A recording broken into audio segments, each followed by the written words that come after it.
आज काठमाडौँमा कान्तिपुर दैनिक, अनलाइन खबर, हिमालय टिभी र काङ्ग्रेस सभापति गगन थापाको घरमा गाडी राखेको विषयले निकै चर्चा पाइरहेको छ। यो चर्चाको व्याख्या गर्नु अघि गगन थापाको यो भनाइ सुन्नुहोस् है त। जहाँ मेरो घर पहिला थियो भन्नु पर्यो, अब भाइ छैन त्यहाँ। त्यसको त्यो मुखमा एउटा गाडी राखिदिएको छ। 7 बजे दुईजना साथीहरूले आएर राख्नु भएको रे, त्यहाँको स्थानीय साथीले भने अनुसार। त्यसको अलिक ध्यान दिनुपर्ने अथवा अलिक अचम्म लाग्ने कुरा चाहिँ त्यो गाडी राखिसके पछाडि त्यहाँको प्रत्यक्षदर्शीहरूले बताउनु भए अनुसार गाडी राख्ने मान्छे चाहिँ प्रशासनको गाडी चढेर गएको छ। जसले गाडी राखिसके प्रशासनको गाडी चढेर गएको छ र पटक पटक प्रहरी प्रशासनको मानिसहरू दिउँसो स्थानीयहरूले खबर गर्नुभएको रहेछ। यसमा यो अचम्म लाग्ने कुरा चाहिँ यो कसले गरेको छ त सरकार आफैले गरिरहेको छ। सरकार आफै प्रश्न गर्नेहरूको प्रश्न बन्द गर्नका निम्ति आफै बोलेर आएको छ। गगन थापाको भनाइ सुन्नु भयो नि, के लाग्यो त? गाडी कसले राखेको रहेछ त? यस्तो पनि गर्ने हो सरकारले? सरकार भएपछि गगन थापाको भनाइअनुसार त सरकारले नै राखेको भन्ने छ। प्रशासनको गाडी नै चढेर गयो, जसले गाडी यहाँ राख्यो त्यो मान्छे भन्ने छ। यो देख्दा तपाईँलाई राजतन्त्रकालको झल्को पनि आयो होला। राजतन्त्रकालमा तत्कालीन राजा ज्ञानेन्द्र शाहले सञ्चार माध्यममा सेना पठाएर चाहिँ बन्दुक तेर्साउन लगाउँथे रे त्यति बेलाको शाही सरकारले। अब अहिलेको शाही सरकारले हेरौँ त, यहाँ मिडिया हाउसमा चाहिँ गाडी तेर्साएर गर्न खोजेको चाहिँ के होला? यो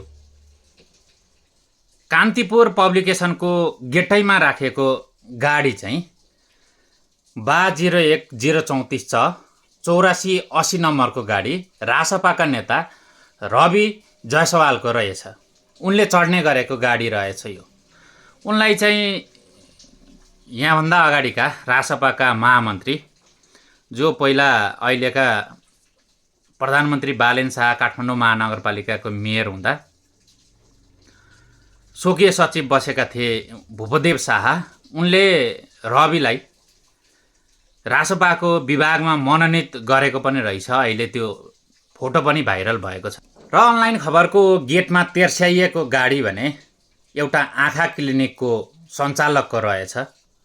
12 छ, 8445 नम्बरको गाडी गोकर्णेश्वरका सुनिल पौडेलको नाममा रहेछ। यो अनलाइन खबरको गेटमा तेर्स्याइएको गाडी हो।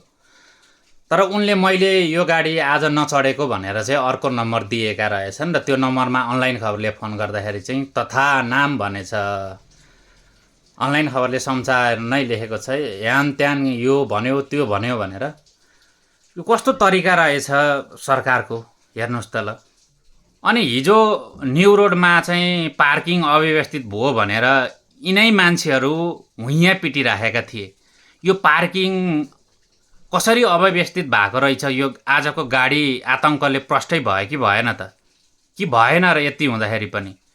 र फुटपाथवालाहरू निस्केका कसको कारणले रहेछ त? यो हिजै त्यस्तो हुनु र आज नै यसरी सरकारीवालाहरूले चाहिँ भवण्डर मच्याउनु, कसले रहेछ त त्यो हिजो न्यू रोडको पार्किङ अव्यवस्थित गरेको? यो पनि बुझौँ त ल। प्रष्टै छैन र?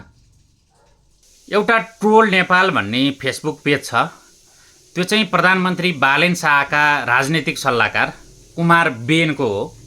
र उक्त पेजले लेख्यो केही समय अगाडि, राज्यले नो पार्किङ जोन भनेको ठाउँमा पार्किङ गरेको गाडी उठाउँदा वा फाइन काट्दा ज्यादती भयो भन्ने मिडियाहरू 5-6 घन्टामै आफूहरूलाई विज्ञप्ति निकाल्नुपर्ने भएछ भनेर लेखेको रहेछ त्यो। ताकि यो ट्रोल नेपाल भन्ने कुमार बेन सञ्चालक रहेको फेसबुक पेज हो। ल अब बुझ्नुहोस्, यहाँ आतङ्क कसले चाहिँ फैलाउँदै रहेछ? प्रश्न छ कि छैन त यहाँ?